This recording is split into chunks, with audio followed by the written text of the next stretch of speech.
Yeah. Hi everyone. Thanks for coming back to the last lecture on this mini course on quantum recursive programming.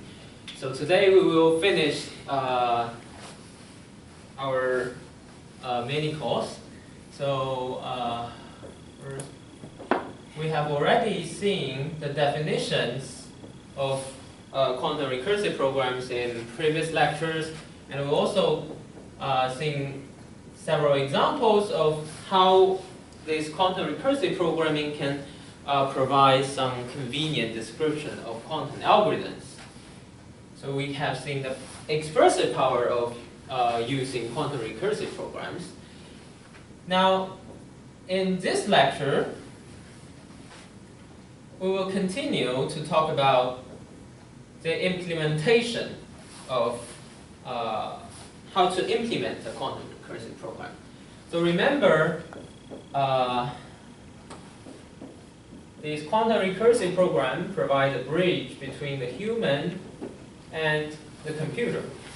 So in the previous lecture, we have talked about how you can write this high-level quantum recursive program, what is the syntax and semantics of this program. So the semantics already specify the meaning of such kind of program. And now we want this program to be implementable on some hardware. So we need to compile this high-level program into a low-level, some low-level program that can be implementable on a low-level device. And ultimately, this should be some quantum circuit, this standard quantum circuit composed of elementary quantum gates. Okay.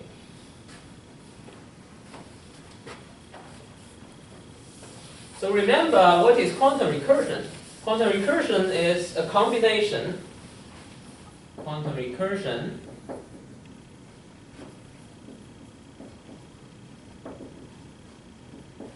is a combination of quantum control flows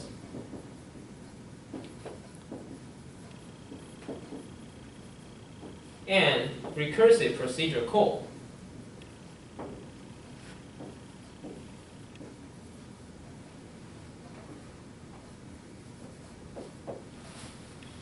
So if we want to design some architecture or compilation techniques to implement quantum recursion, we need to at least support these two programming features.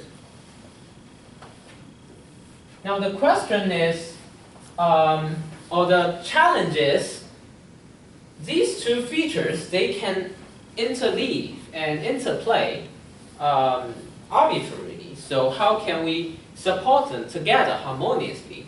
So that is the major challenge in designing the whole implementation. Let's start with an example. So I will first show you an example of quantum recursive program that implement a quantum subroutine, an algorithmic subroutine called quantum multiplexer. So this is a motivating example called quantum multiplexer, which is widely used in many quantum algorithms, including the linear combination of unitaries, quantum state preparation, Hamiltonian simulation, and like solving quantum linear systems. So this is a very, fundamental building blocks. So this quantum multiplexer, if you write it in the circuit, using a circuit diagram, it is simply, it is usually written in this way. So here, this is x, ux, and this unitary description can be described in this way. So here, x is ranged, for example, from to n minus 1, then x tensor ux. So what does this quantum multiplexer do is you condition on the first several qubits. So here let's just suppose the capital N is 2 to the n. Right? So here there are in total small n controlling qubit, and you condition on this controlling qubit. If it is x, then we implement a unitary ux. Okay, and for illustration, another way to write it is into a matrix form. It is just a block diagonal unitary matrix. So it's u0, u1, un minus 1. Okay. So how to implement this unitary? There is a straightforward way.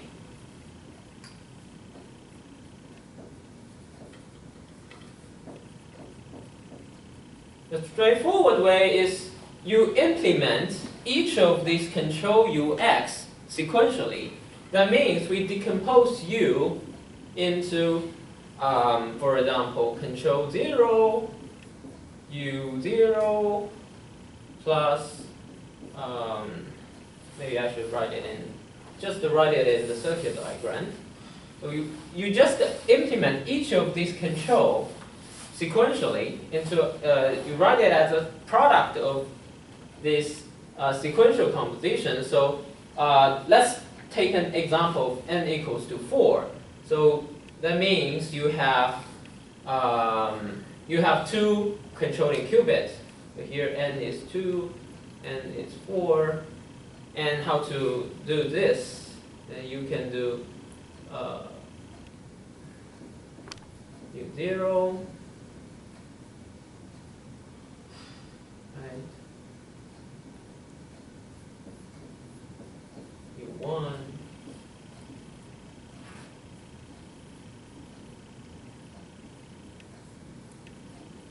u2,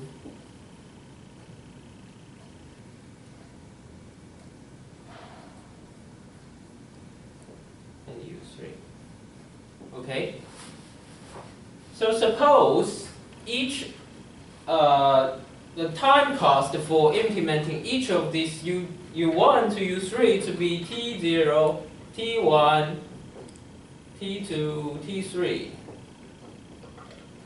Then this sequential implementation has in total depth complexity proportional to O of t sum of all this tx. We are taking the sum of tx.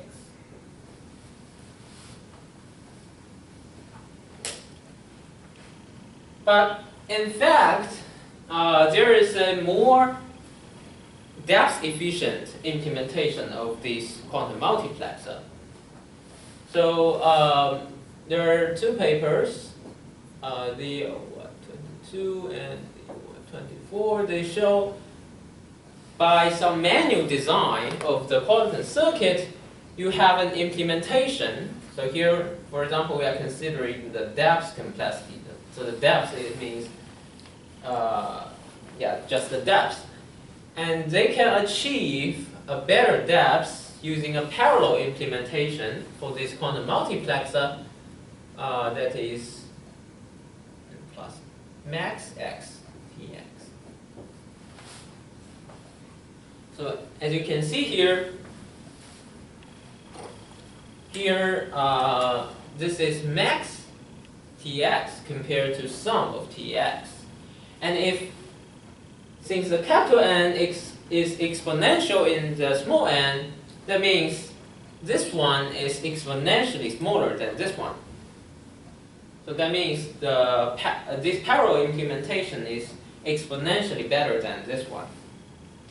Okay, so now the question is, if you want to have some efficient implementation of such kind of quantum subroutine, yes, their result shows you can design the circuit manually. By some careful design, you can obtain this efficiency. Now our question is whether we can do it by designing at the high level and let the machine perform such kind of automatic parallelization or automatic efficiency. And the answer is yes, if we use the quantum recursive programming. So instead of straightforward implementing this one, we can write a quantum recursive program in the language RQC++ introduced in the previous lectures. So let's write it in a high-level program. So let's suppose each ux is described by some, for example, you suppose you have some statement, Cx. This statement has a form in the RQC++ that describes this ux. Then the second way, using RQC++, we can write it as a quantum recursive program. So first you have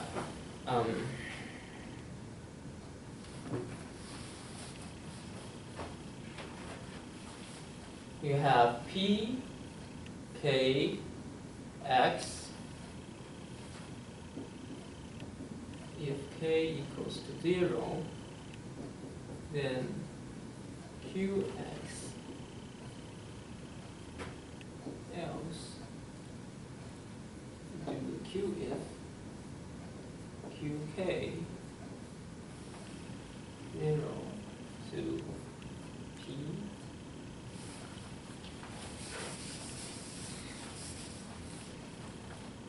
minus 1 to X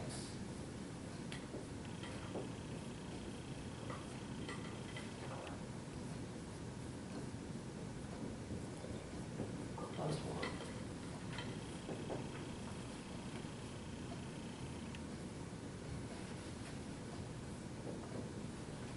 Where each Q0 is defined by C0, Q1 is defined by C1.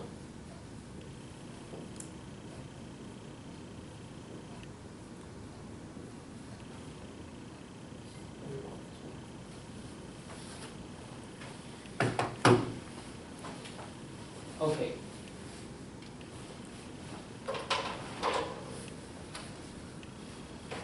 So here we define several procedures, but this one is the procedure, the major procedures for this implementation. So remember, on the left-hand side is the name of the procedure or procedure identifier, and on the right-hand side of this arrow are the procedure body that define this procedure. So this procedure has two parameters, k and x, and in this procedure, we have these QIF statements. We have this QIF statement which will create quantum branches and manage these quantum control flows. And in each of these quantum branch, we will call the procedure P itself with different classical parameters. And here we also have other procedures. So these procedures are just described by the CS. So you can think of these procedures, they just, each of them implement this UX. QX implement UX. And this part describes the controlling structure of how you do the quantum multiplexer. So let's take a look why this program describes this quantum multiplexer. So here K stands for the layer of the recursion, and X stands for the index of the UX. So initially we will call this procedure starting with, I think we should start from n and 0. Okay, so we start at layer n, and here this is the boundary condition. Then we look at QK. So QK, here this one is Q, and it has, for example, 1 to n. It has n qubit. And this n qubit will specify an index from 0 to capital N minus 1. So we first look at the nth qubit. When it's in state K0, it goes to the left quantum branch. When it's in state K1, you go to the right quantum branch, right? So this is like the QRAN example in our last lecture, you are just checking this controlling information, this controlling bit string, bit by bit. Then you can find the index x, and at the end you will implement, you will call the procedure qx, then implement this ux. So you just go through a tree. Each time you choose to go left or right,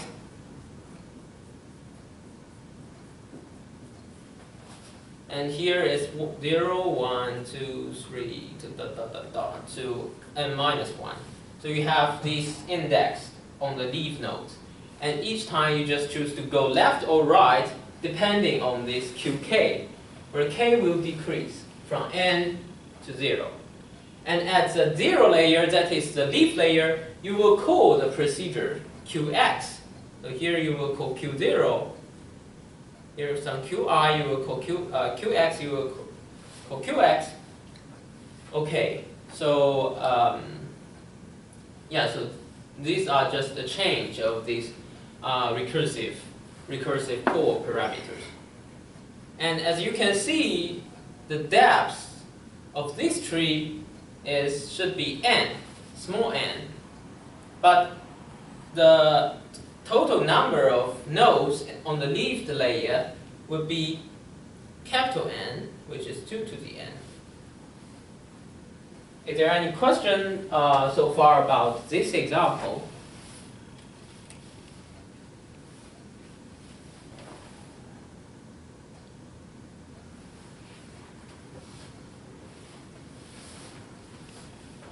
Okay, great. So the point is, we have, using this quantum if statement and recursive procedural call, we actually create capital N quantum branches in total. So this is an exponentially large number of quantum branches. So that's why if you use the straightforward sequential implementation, you're actually doing each of these branches sequentially. But again, if we can support some quantum control flows, if you can go into 2 quantum branches in superposition, then the total number or total depth, the total depth will only depend on the longest quantum branch. So that's why if you can go into these 2 quantum branch in superposition, and you also support the recursive procedure call, then the depth will be proportional to sum over Tx. So that's the intuitive reason for why quantum control flows and for why quantum recursion will benefit in terms of efficiency, depth efficiency. I've got a question. So sure. Why can you go to 2 recursive programs at the same time? Yeah, that's a great question. The question is why we can go into 2 recursive procedure calls and in superposition. And so that's what we are going to explain for the implementation part. So here is the example, and now imagine how to implement such kind of program. We need to support quantum control flows and recursive procedure calls. So suppose this is a program, and it is some program text. You can use a classical string to store this program text, and you have a memory, and in this case we have QRAN, and we store this program text here, for example, and you are doing something like a classical CPU, right? And this classical CPU will have some pointer to, this is called program counter. Let me write it longer. It will have some program counter that points to the place where we are currently executing. And if this program counter can be in superposition, then, okay, let's imagine this way. Here we start, we just imagine we are a CPU that executes this program. we go in this way, and go in this way, then we arrive at here. Then we have two quantum branches before us. Now, we will run using some branching instruction, of course at the low level, but here, let's just imagine we go into these two quantum branch, conditioned on this qubit, because the QS statement explicitly specify which qubits control this operation. So if this program counter can be in superposition, we can go into these two branches. And how can we do that? Because we already have this program text stored in the QRAM, so we know where we should go and what variables we should take. So we can go into these two quantum branches.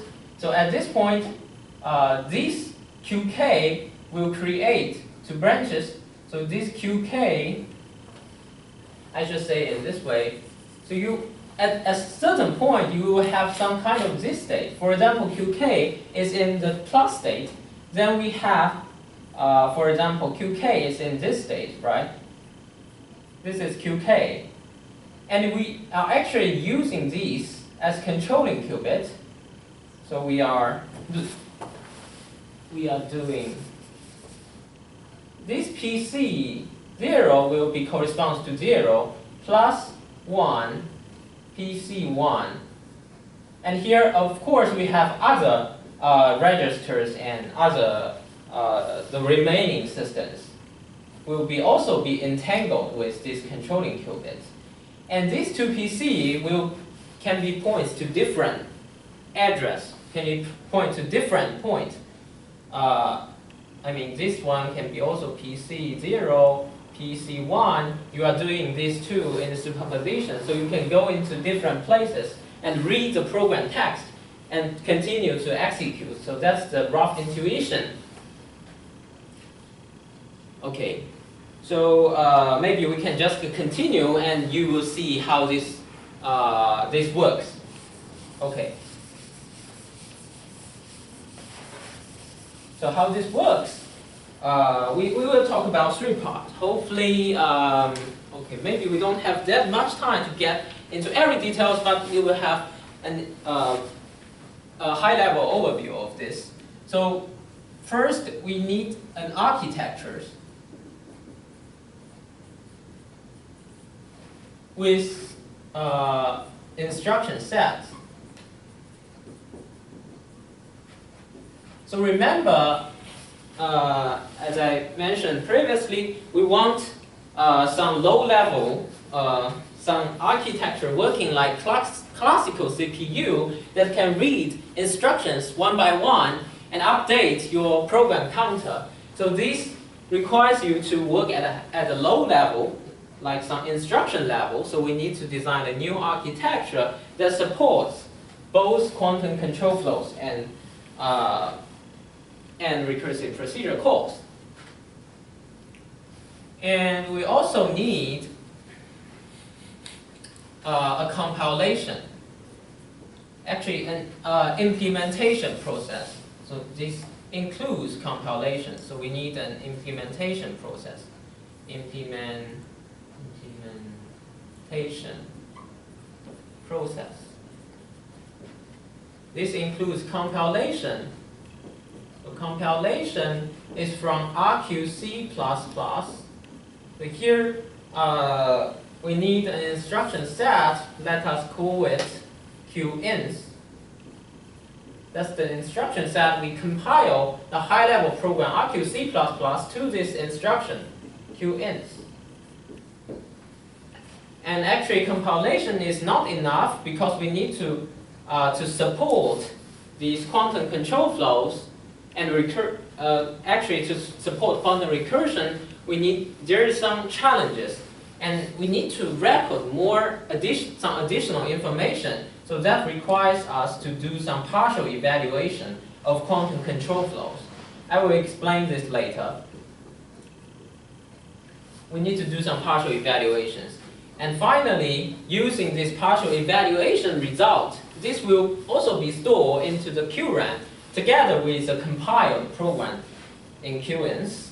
We just put everything into the QRAM, then designed as execution via this process. So in our paper, we call this architecture quantum register machine. I would write it. So quantum register machine is, we just mimic the name of classical register machine, which is a computational model to models the something like the classical CPU. And of course, finally, we will see a bonus that is automatic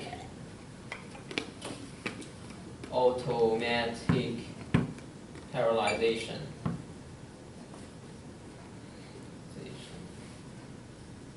Which is the intuition I explained for this quantum multiplexer program. So let's start. I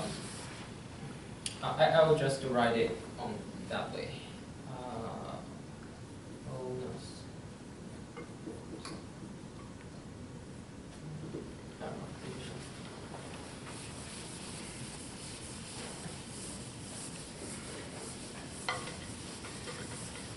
Okay, remember, we need all these three parts to support quantum control flows and recursive procedure calls. So, how to handle, so there are two problems, how to handle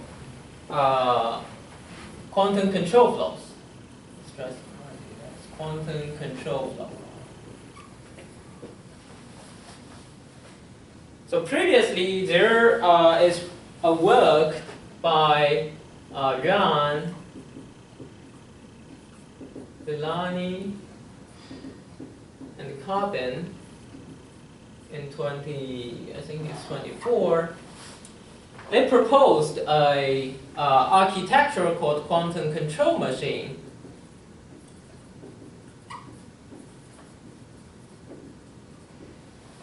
That supports like a superposition of program counter. So here we are actually borrowing their ideas, and their ideas actually traces back to classical reversible computing. So there are I should write a citation here.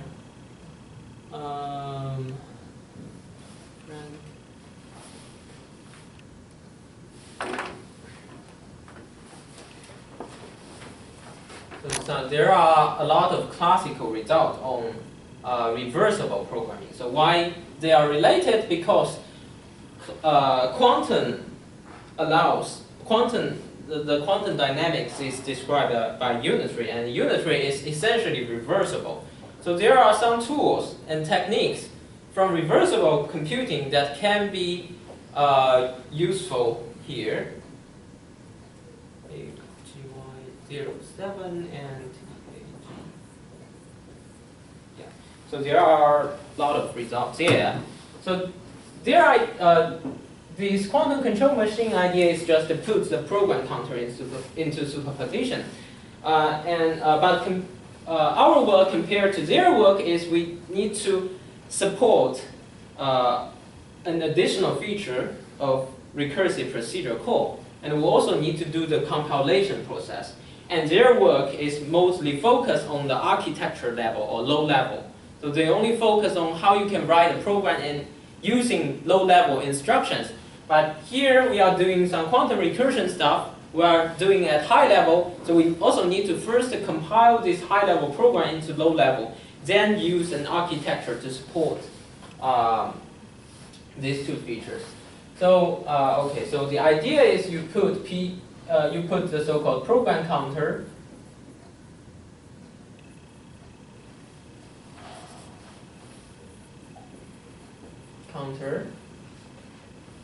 put program counter PC, which is typically a register like in the classical CPU. So classical CPU, you will have a constant number of registers that you can directly access. And you will also have a random access memory. If you want to access this random access memory, you need to specify an address then using the random access. So these PC will be a register into a superposition state, into superposition. So that means this PC, if we consider this its state, then it can be something like whatever, PC0 plus PC1 or something. It can be in superposition. Okay, but the existing techniques, if you just put PC into superposition, it's not enough for handling the quantum recursion, because the recursion will introduce some non-determinism, right? When you write a recursive program, you will have some parameters n, and this n is not fixed. You can have arbitrary n, like 100, 1000, whatever. So that will introduce some new challenges. I will write the challenge here. So there is an actually very old problem called synchronization problem. Synchronization problem. This problem can actually trace us back to as early as the definition of quantum Turing machine. I think this should be 93, and some there are a lot of papers on that is related to the synchronization problem. So the intuition basically is, if your model, computational model, support quantum control flows, that means you can allow it create two quantum branches, and these two should be in superposition. But the time to execute these two quantum branches could be different. For example, the first branch takes longer time, and the second branch takes shorter time. But you want to execute both branches in superposition. So that means you need to so imagine you are now going to two superposition states, and first of you are going on to this branch, the second of you are going on to this branch, and you are moving at a constant speed. Then when the first part arrive here, the second part you are still here, so it is not well defined, because you can feel so you need to synchronize. For example, you can let the second person into the second branch to wait for some time. So you can, okay, here you just wait for that long time, then you can synchronize these two branches.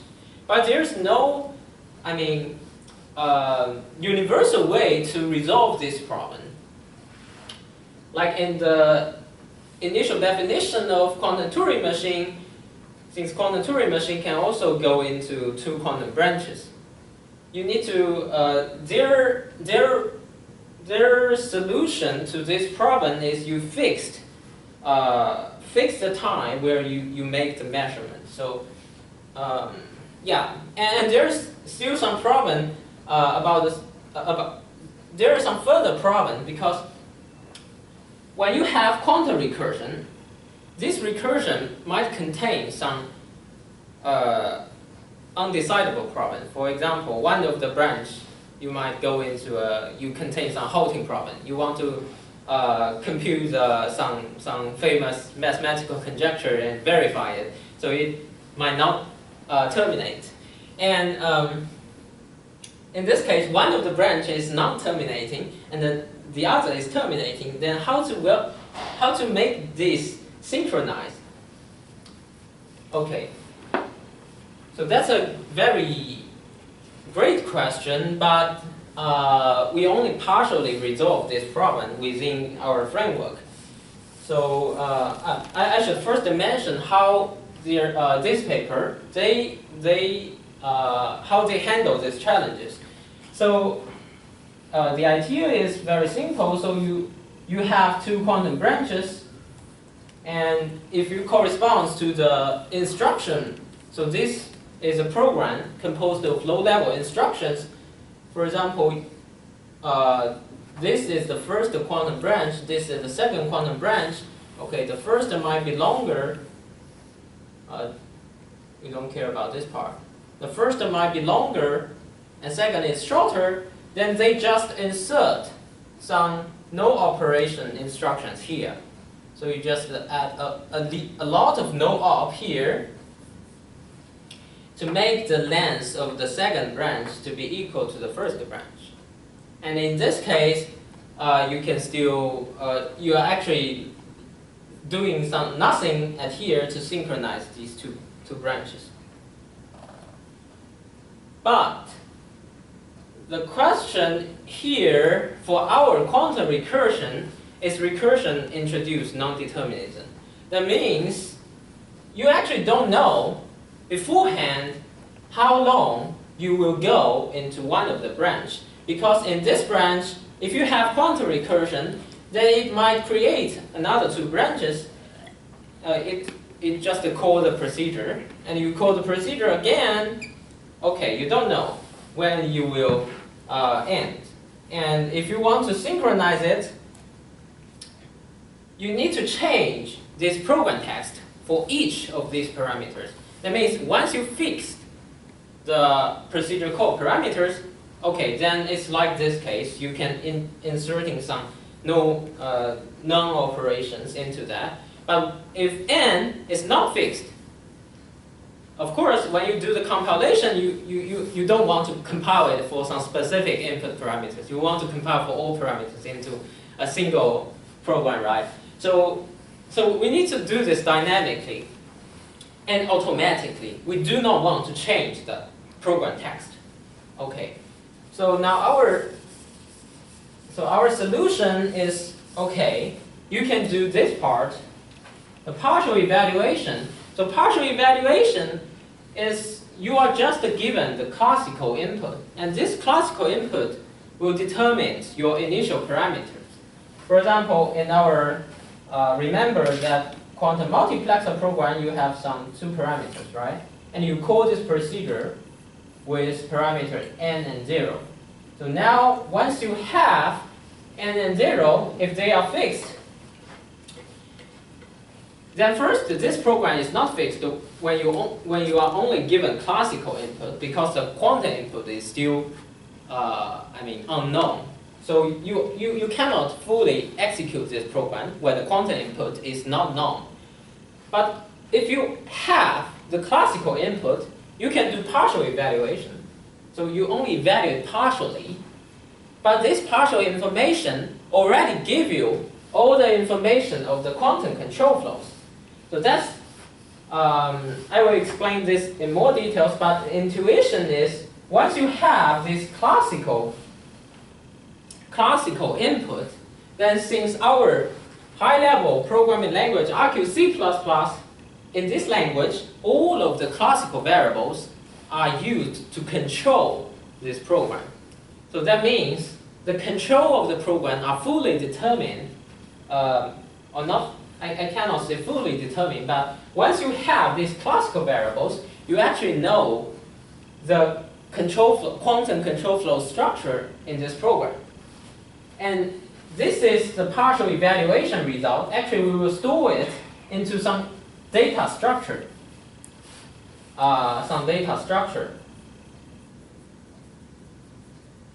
Called QIF table.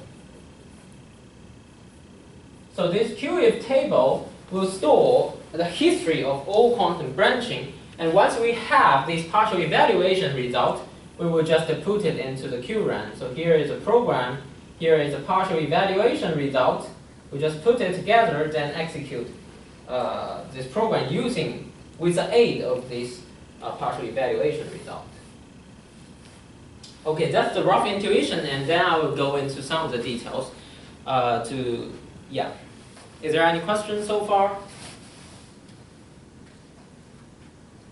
I haven't mentioned how to handle the recursive procedure calls, but this is simpler. So, meanwhile, you can ask any question or comments. How to recursive.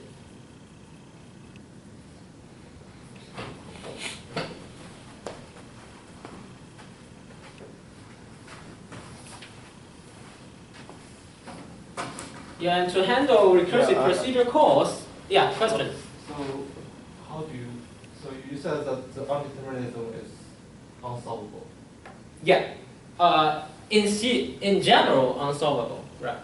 So that means you don't know whether your quantum program solves. Yeah, you're right. Yeah, that's a great question. Even if it's only one branch, you can still not. Yeah, you're right. So, yeah, maybe you want to ask a specific question, or I can just answer. So you said you solved only a part of the problem. Yeah. So which part? Okay, great. This question is fantastic. So, even if you just consider one branch, not many branches, it can be non-terminating. So how can you partially solve this problem? So actually this, so we are actually fixing some practical time, t-prep. And and this implementation only works if your program will terminate in this practical time. And you will see, okay, this seems very restricted, but it's essentially like the classical case, because classically you can also not determine whether your program will terminate.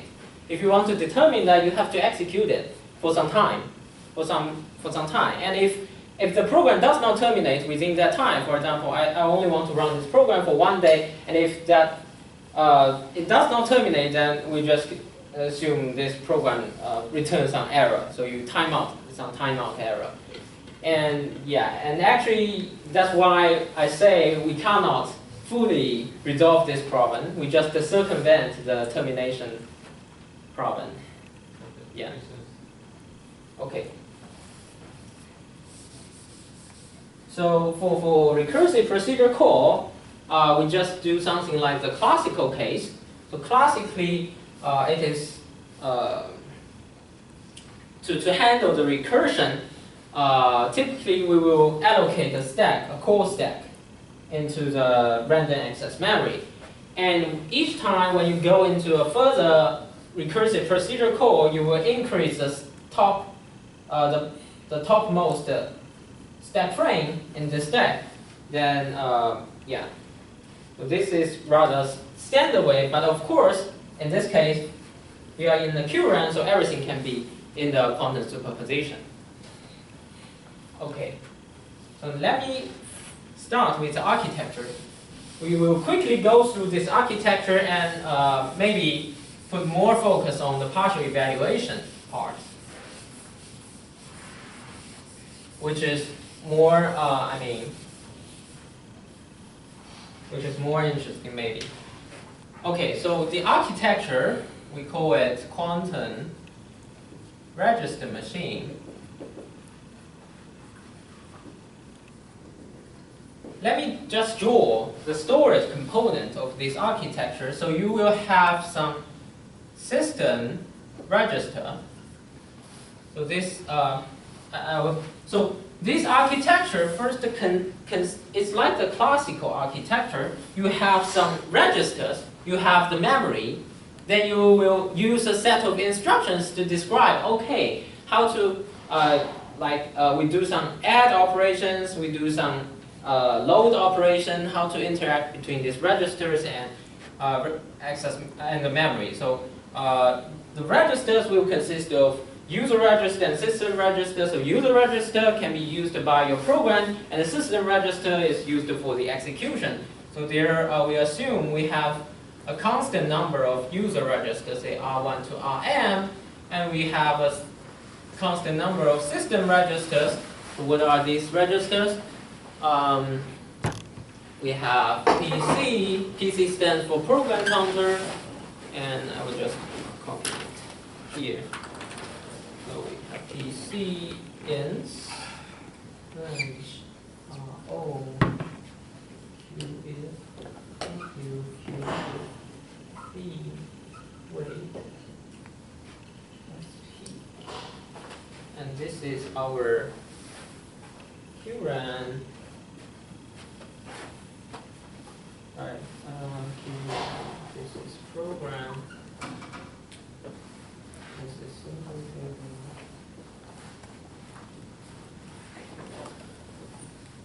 This is value section. This is cube table.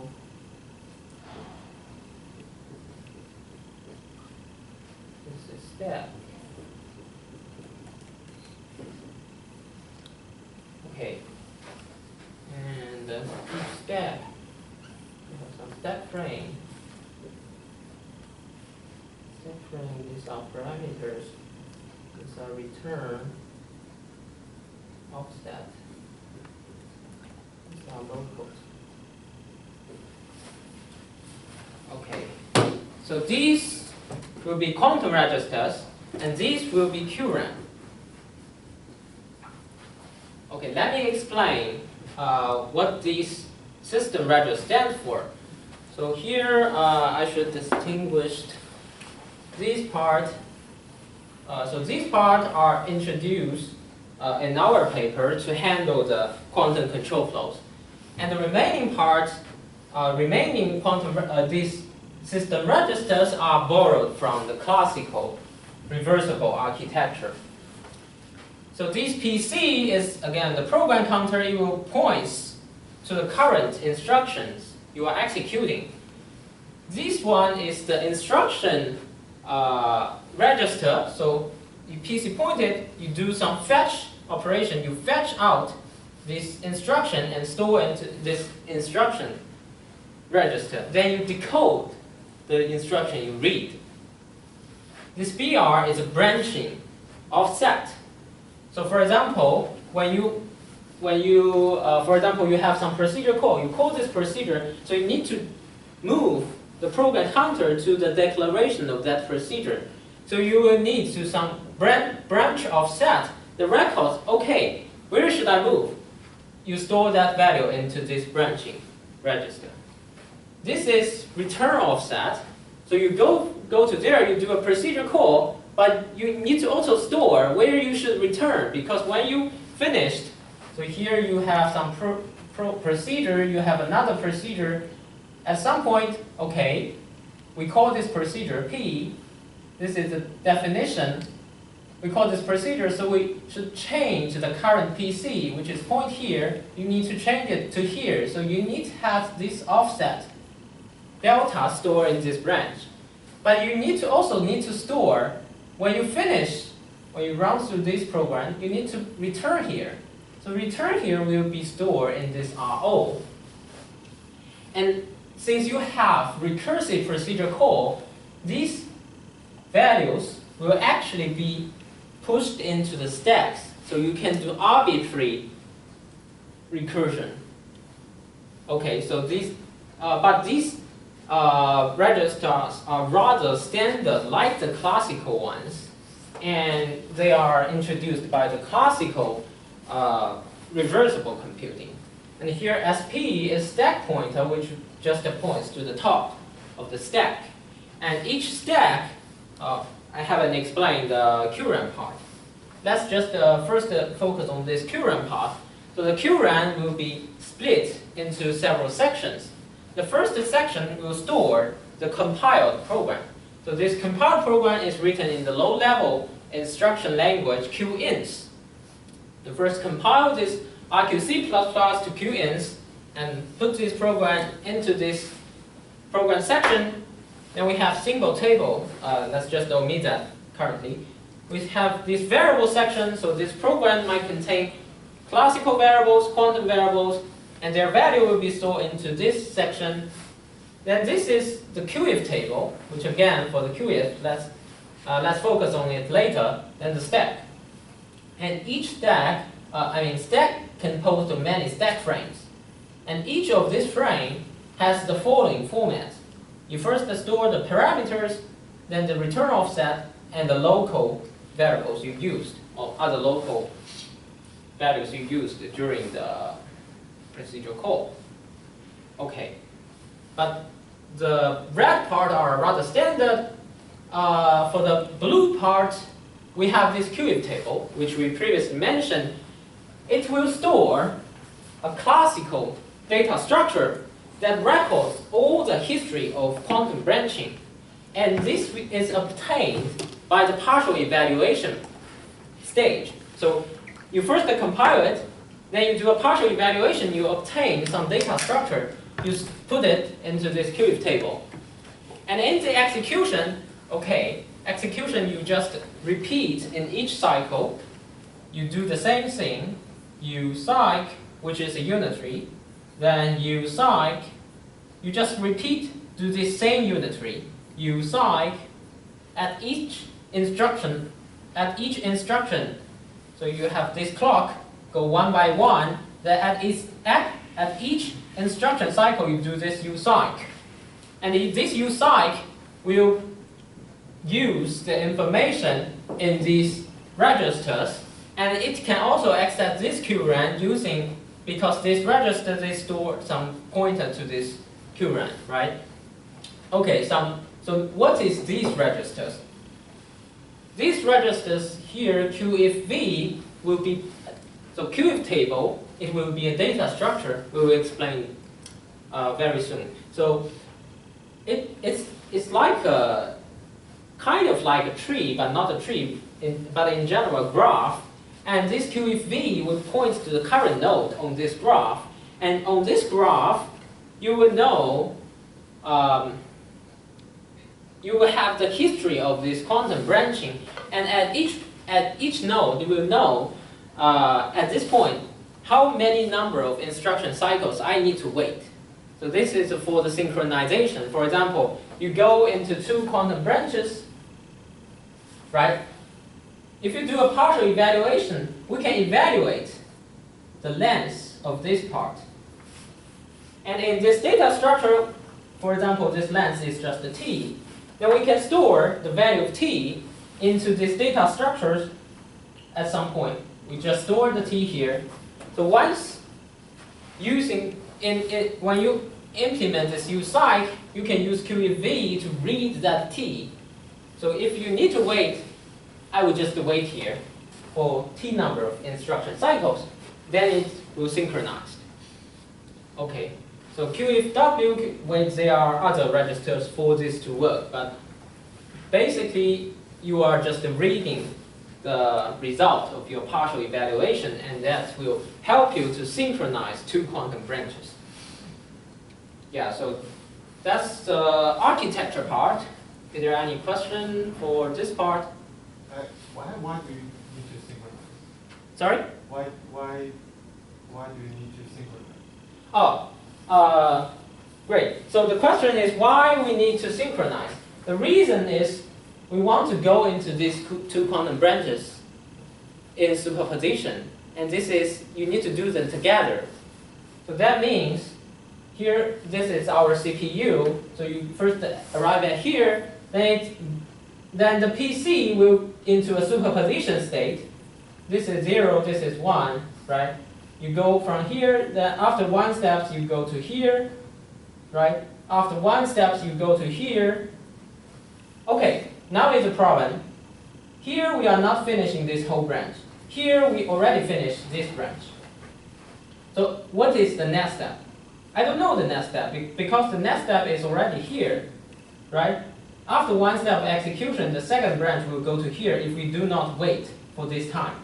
But here, we are still in this quantum branch. And if you continue, this branch will continue the following execution. And this one is still in this quantum branch. What if like the upper branch has a loop inside? Okay, that's a great question. So the question is, what if there is a loop here? So are you referring to non-terminating loop or? Yeah, non-terminating. Okay. Non-terminate, if you have a non-terminating. So how do you know the t? How do you know the value of t? Yeah, so that's by the partial evaluation. Okay. So we first fixed a t practical time. So we can first have this time, you just run it, and to determine whether this program will terminate in this time. So for example, let's just run it for 1 day, for 1 hour. If it does not terminate, then just return a timeout error. And this problem is seems to be inevitable. If it terminates, then we can count. So we have already compiled this program. We can count. So you just use some. Now the partial evaluation, the point is you don't need to know the quantum input. You only know the classical input. So we are just looking at the structure of the quantum branching. Instead of knowing what is the quantum state of the quantum variables, you are just looking at the structure. Okay, we can use a classical procedure, classical process to do the partial evaluation. So you just create two parallel classical processes. One going to this branch, the other going to this branch. Then you can know, you can count the instructions, how long so you can count the instructions. You go from here to here and go from here to here. Then you just take the difference. So the difference is then the time you need to wait. But this is all classical because you don't need to know the quantum input. So is t a variable or constant? T is once you determine all the parameters, it will be constant. But it will depend on the parameters. So that's why you need to partially evaluate. Once you have this classical, you can determine. Like for each input, different input, you need to partially evaluate the whole QF table. Yeah, you're right. That's a good question. So for all classical parameters, for any, you need to do the partial evaluation separately. But for the same classical input, but with different quantum input, so here we only need to know the classical input. It works for all quantum inputs. Yeah, that's a great question. So it also clarifies the difference between partial evaluation and full execution. So the partial evaluation, you only need to know the classical input, but without the quantum input. Okay.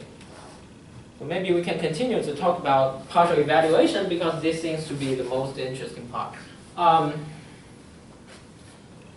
Maybe I should mention a bit about the compilation part before we go into the partial evaluation.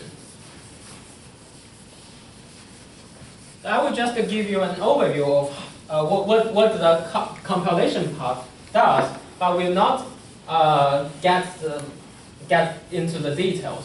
So the compilation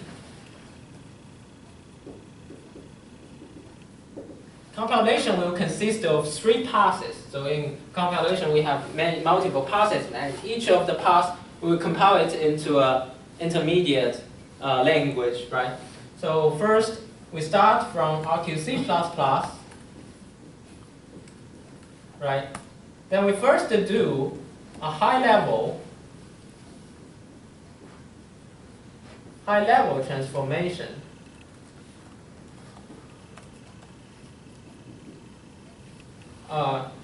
Here I mean the program is in the RQC++.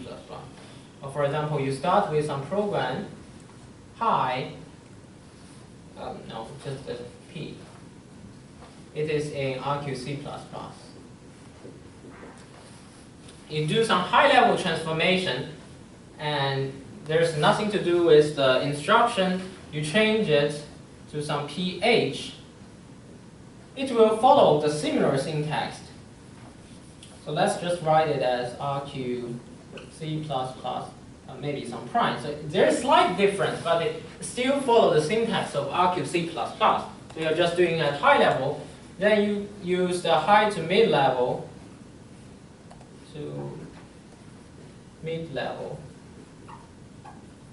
translation. Now this part is important because you will translate into some P middle, and this one will be in a more instruction level.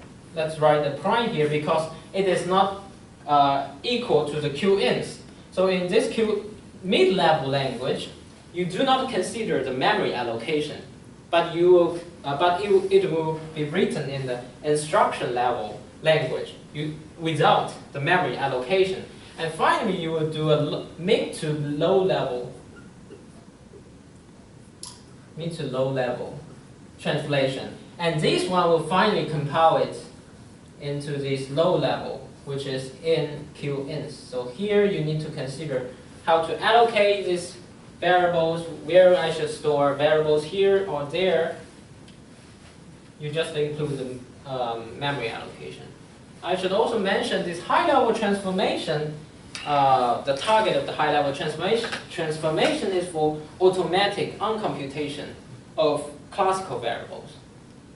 So remember, in the RQC++, we have classical variables and quantum variables.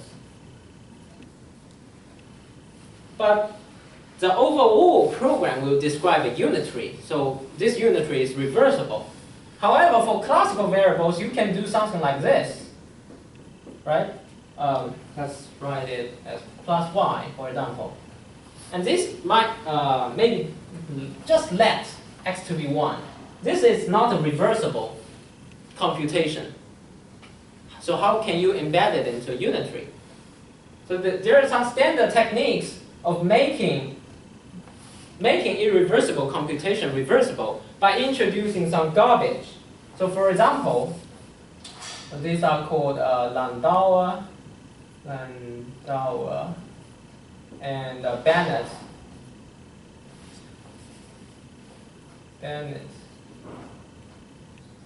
method. So for example, if we want to do this operation, which could be irreversible, then we start with x, we start with y. Maybe I should not use this example because maybe y plus 1, because that still seems reversible. Y plus 1. So you have xy, you change it to be y plus 1, y, but you are losing some information, so you just introduce some garbage, x. By introducing the garbage, this one is reversible computation. Okay. So for this garbage data, you need to uncompute it. Otherwise, it will destroy your computation. So that means you need to do some uncomputation if you want to implement this RQC++. You need to uncompute these classical variables. Now there's one more problem. The recursion, you don't know how many layers you need to go into the recursive procedure course. And in each layer, you might introduce some local variables. So the number of variables might also increase. So that means you need to clean these local variables.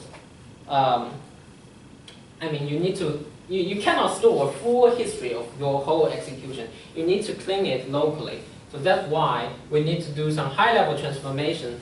We will do this uncomputation automatically in the second step.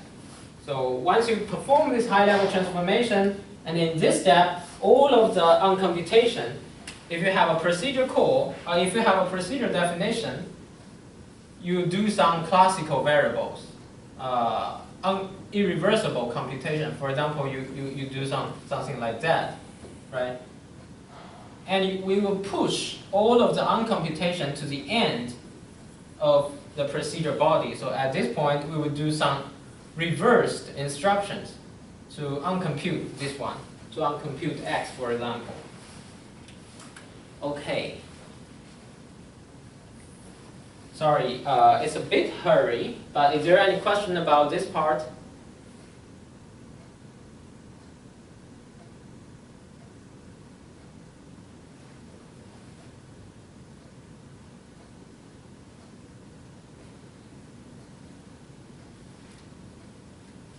Okay, so if there's no specific question, let's continue to the partial evaluation.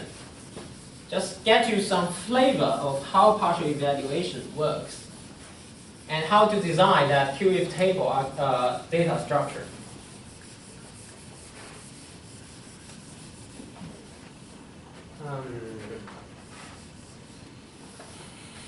Okay, so now we have this QIF table. So again, just some intuition how you will synchronize two quantum branch. For example, this quantum branch is like this, right? And this one is shorter, but it might also create two branches. and this will create further branches. This is not synchronized. And after synchronization, it should look like this. You first synchronize these two parts, dot, dot, dot. Then you also need to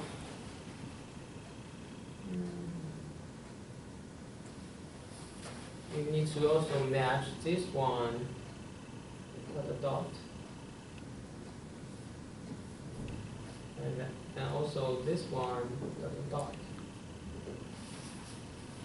So that's synchronization does, intuitively, synchronization. So here, for each point of these quantum branches, starting from this point to the end, two branches have they end at the same time. You start here, they end at here, you start here, they end here, you start at here, they end here.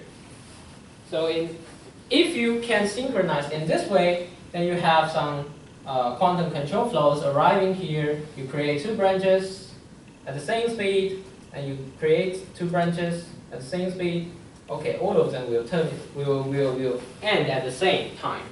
So then you can do this quantum control flows. Okay, so let me go this way.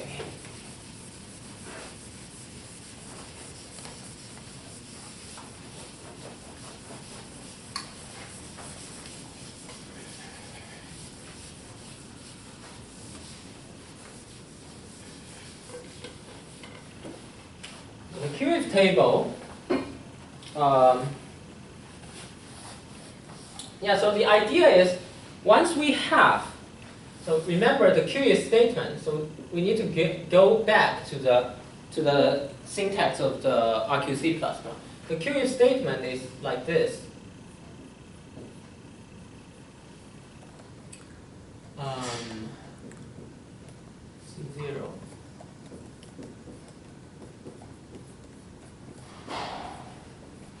What's good about the QF statement is all of the quantum branch created in this program, you actually know which qubit or which quantum variable that control this branch. So all of the branch are managed by the QF statement. All of the QF state and only QF statement can create quantum branch. So that means we actually know the structure of the quantum control flows. So let me just write you an example and create a QF table for you. So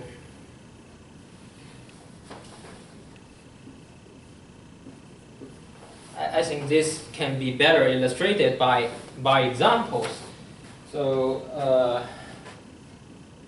here I should write the program on the left and the program on the right, then the QF table on the left.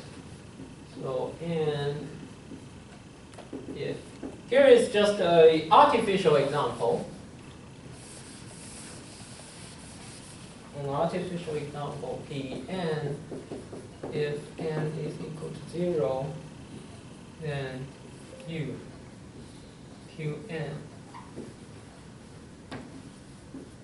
else Q if Qn 0 to B Q 0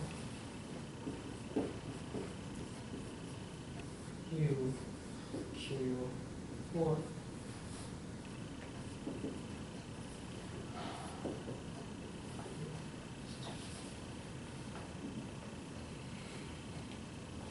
If Qn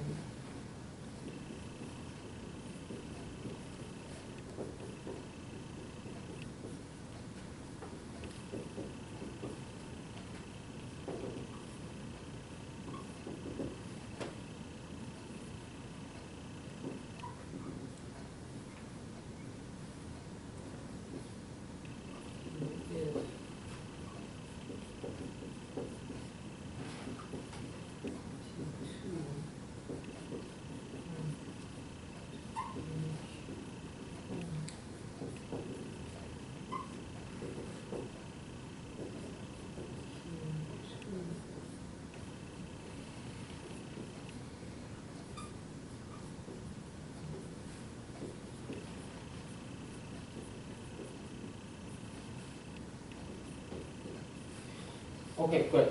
So this looks like a complicated example, but while I was drawing the cube table here, you can just think of how to capture the structure of the cube of this quantum branching. So its corresponding cube table here will be this one.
Okay.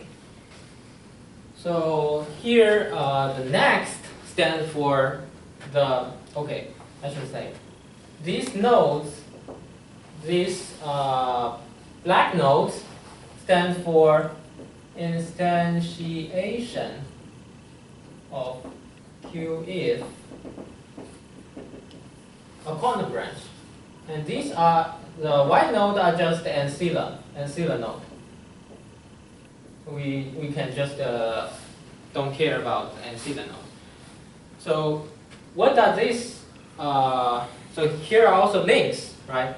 So once you start, if you start from this instantiate, so I will just write, think of it this way. So this next will links a QF instantiation to the next continuing QF instantiation. So for example, here, this QF is followed by this QF. So that means if this is some node here and this is some node here, there will be a next link from here to here. So here V0 is this one. You call this one is V0 and this one is V1. Since this one and this one, their relation is continuing. You first execute this QF, then you execute this one, so you have the next link from V0 and V1.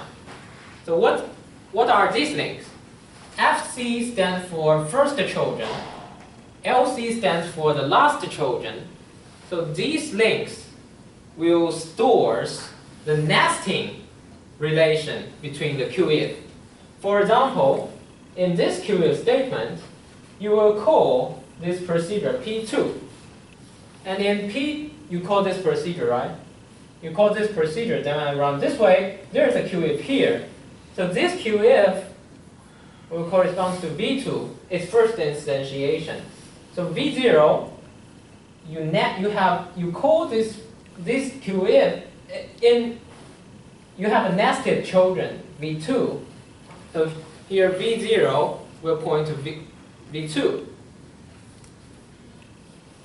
And V2, okay, here V2, and this one should be is continuing. So V3 will follow V2. So this one is V3. Okay, V2. You next point to V3, and V3 will call the procedure again. So again, you go into this procedure, and now we create two quantum branches. So you also have V4 and V5. So V3, you call the procedure again. It has two children, V4 and V5, and V5 is following V4. So that's the what QF table records. It records the structure of such continuing and nested QFs. Okay, so how to synchronize? At each point, for example, at here, before, we have two branches.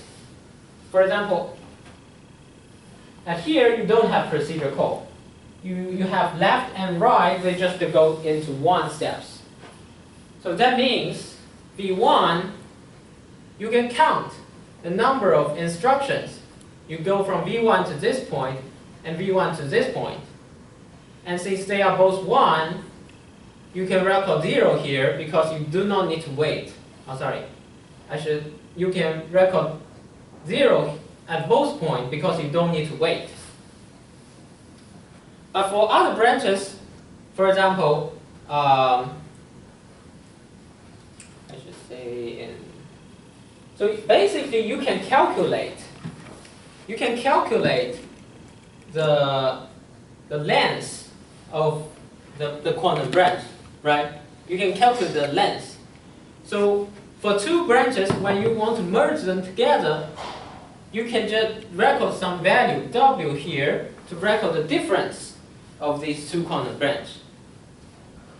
And this is independent of of what values of these Q3, Qn, Q1, Q2. You don't care about them. These values are not important. What are important is the structure of these QF instantiation. There are nesting structures, there are non-nesting structures, and the number of n. So all of these are independent of what the quantum variable, what the values of the quantum variable is. So that's basically the idea of the partial evaluation and how you construct the QF table. You can do it by a classical way, by a classical computer. You have multiple parallel classical process to construct these data structures. Okay. Is there any question about this part?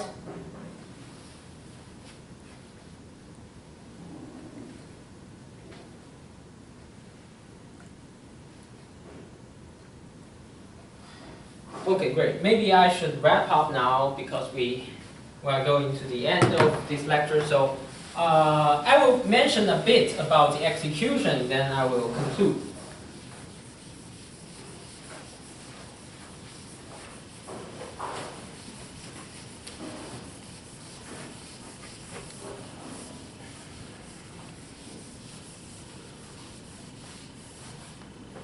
So the execution, you have this QRAM, you have your program here, you have your QF table here, you have your stack here, you load everything into the QRAM. This is compile program, this is the QF table you obtain from partial evaluation, you load everything into the QRAM. And what you do, and this is a content of the QRAM. What you do is at each instruction cycle, you do a ucyc, you repeat this for some time, and this time can be obtained by actually the execution time. You can obtain this execution time from the partial evaluation, and each of these ucyc, if you look at it, it consists of several stages. So here, basically, these stages are related to the synchronization. So you first check if So in the first stage, you check whether you need to wait.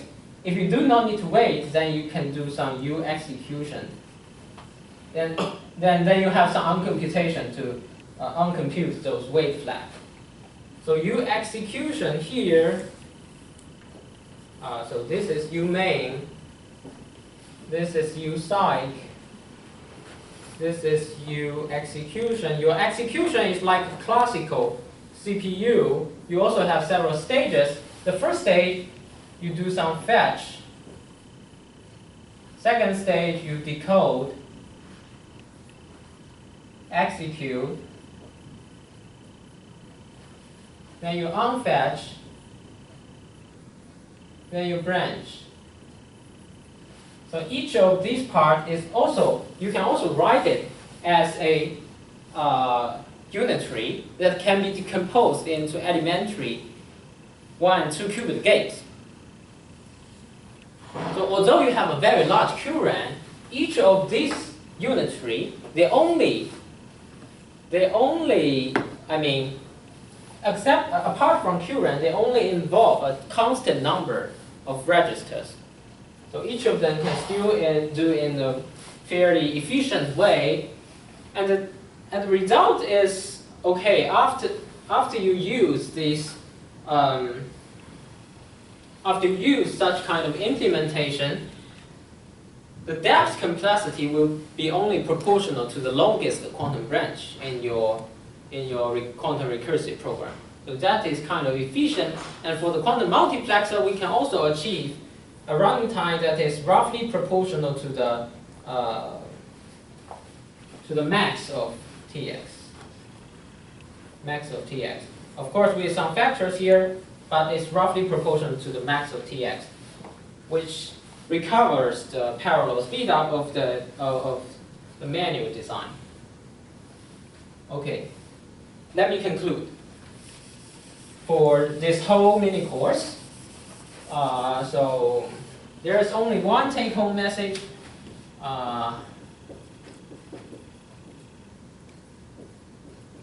Okay, there should be many, but if I can only write one, that is quantum recursive programming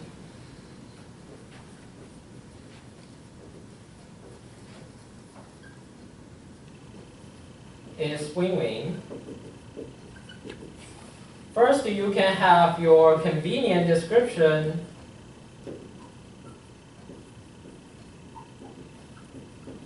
of your program. Of course, it allows more modularity of the program. And second, you also have your efficient implementation. So this is like a top-down paradigm of designing program or algorithms. You first write your algorithm in a high level. You first write it in a high level. Then you let the machine do the tedious part, how to efficiently implement this high-level program. And there is a lot of opportunities here because in the high level you can do some, because it's compilation, it's also multiple, compilation should be this part. So this one, you can do some abstract this program and look at it at high level, and you design your program P here, then you do the compilation and other stuff. This can be multiple level, and at each of these stage, you can do some optimization. So there's many opportunities here. Great. So that should be the end of this mini course. Thank you everyone again for attending this course and these very insightful discussions. Is there any questions or comments? Yeah, thank you so much for the mini course, and I learned a lot from it. I have two questions. Sure. One, maybe because I skipped for some content for late. Why does synchronize is very important? Like if we don't synchronize, because sometimes in the classical computing we want to make use of the usage of the hardware. Sometimes we put the work late work forward, right? We put that work for like executed in advance. But it seems like in quantum control flow, you must synchronize every point very precisely. I'm interested. I'm curious why. Okay, great question. So the question is why we need to do the synchronization. So let me revisit why we need the synchronization.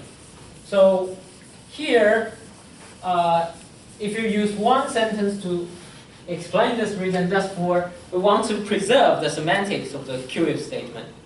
So remember the QF statement. I can write out the semantics, but so QF 0. So that's in our some of our previous lectures. C0. When you are defining the operational semantics of this QF statement, you have two conditions. C0 sigma psi, it will terminate in C1 sigma prime, right? Theta I, theta 0 prime, C1 theta 1 star. So in the operational semantics that define what does this QF statement means, in this operational semantics, we require both the quantum branch to terminate at some point. But in the semantics, we do not specify the number of steps you terminate. So it is possible that this one is K1, K0 and K1, where K0 is not equal to K1, right? So that means for two quantum branches, it is possible that the first quantum branch is longer and the second quantum branch is shorter. But if you want to implement, if you want your whatever machine or CPU to support the quantum control flows, you will go into these two quantum branches in superposition together. Actually, from the outsider, you don't observe anything. It looks like it just go one way. But if you look at the state, yeah, it go into two quantum branch. But a machine, like a CPU, you do it step by step, right? So here is a program counter. We arrive at here, and then you create PC0, PC1. And actually PC should be something like, that's just omit the factor, it looks like PC0 plus PC1, right? Then at each point we increase PC. So after one step, it becomes PC0 plus 1 plus PC1 plus 1. Of course, here we might entangle with some other part. So you just increase this PC0 and PC1 one by one. So here at here, one step out here, one step at here. Okay, at this point, the second branch already terminates, but the first branch does not terminate. But if you want your overall semantics satisfied, if you want the computation satisfy this semantics, they should terminate in the same point, in the same state. So we need to select this PC1, okay, please wait for the other branch. So you just keep doing nothing. And at the end, at this point, we have PC1. PC0 equals to PC1, right? Now, for example, there are remaining program. Here, at this point, PC is no longer in the superposition state. So you merge these two quantum branches. So if you want to keep the semantics correctly, you need to correctly merge these two quantum branches. So you need to wait for here. Otherwise, at this point, PC will still be in the superposition, and you don't know. You don't have a correct meaning of this quantum state. You need to PC0 to be equal to PC1. Then they merged. Okay. Thank you for your question. You have another question? Oh yeah, another question is like a background knowledge question. I'm curious for your quantum register machine. I think the most important part is the QEF table for record the quantum control flow. I'm curious, right now the quantum register machine, can it benefit for like non-quantum control flow quantum program, or otherwise is there any similar architecture for current quantum program? Okay, so the question is whether quantum recursive program can benefit those programs without quantum control flows, right? Yeah. Okay, great question. So I think no. If you're, I mean, it depends. It depends on at which level you're asking this question. For example, for the quantum multiplexer, it is typically we think of it as a unitary. So we have not write it into a program. So we don't know. For example, if you are not a programmer, you are more like circuit. You like circuit very much. You look at this unitary and you don't know anything about the quantum recursion. You might just write out some circuit implementation of that unitary. At this point, yes, you don't have quantum control flows. But this program can, this unitary can also be described in the program with quantum control flows. So I am not sure whether you can distinguish whether you use or not use quantum control. Of course, for some simple quantum gates, yes, of course you don't need quantum control flows. But for more complicated unitary, complicated programs, yeah, I would say it is more likely that quantum control flows can benefit your description at least, as long as you have some complicated control structures. The quantum control flows will help. But for the efficiency, again, as always, like in the classical computing, the low level design always have the better efficiency. But we are just having this trade-off between the convenience and efficiency. Yeah. Thank you. Thank you so much. Yeah, question. And you said that at the end of the branch, you need the PC to be the same so you can merge it. So Yeah. So what if inside the branch, like you have two branches, Yeah. but coincidentally the PC are the same? Yeah, great question. So the question is, what if inside the branch the PC0 and PC1 are the same? Okay. They will merge, right? They will actually not merge. So what Because- separates them? Yeah. This is a very good question, although it's slightly technical. So here we have this QFQ, right? Why PC will create two branches? That's because you are implementing a QF statement. You're implementing this Q. So that means all of the branches come from Q. So that means Q is some state, for example 0 and 1. You use Q to control PC0 and PC1. So here 0 is actually entangled with this one, entangled with this one. Yeah, okay. Yeah, so even these two are the same, they are still orthogonal. Yeah. So at the end of the branch, you just abandon the queue. Sorry? I mean, after the branch finished, you just abandon the queue. You don't need to abandon that. Q can be still used. But it's not, you need them to be not in superposition. But once PC0 and PC1 are merged, okay, then Q is just a variable. Okay. Then PC becomes normal, right? At this point. Oh, yeah.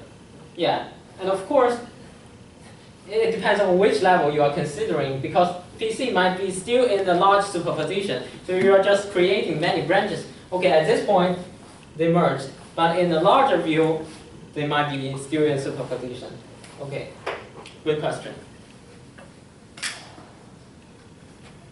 Is there any other question or comments? Yeah, thank you. Thank you. Okay, great. Thank you again. Yeah, maybe we need to terminate this recording. Start. Stop.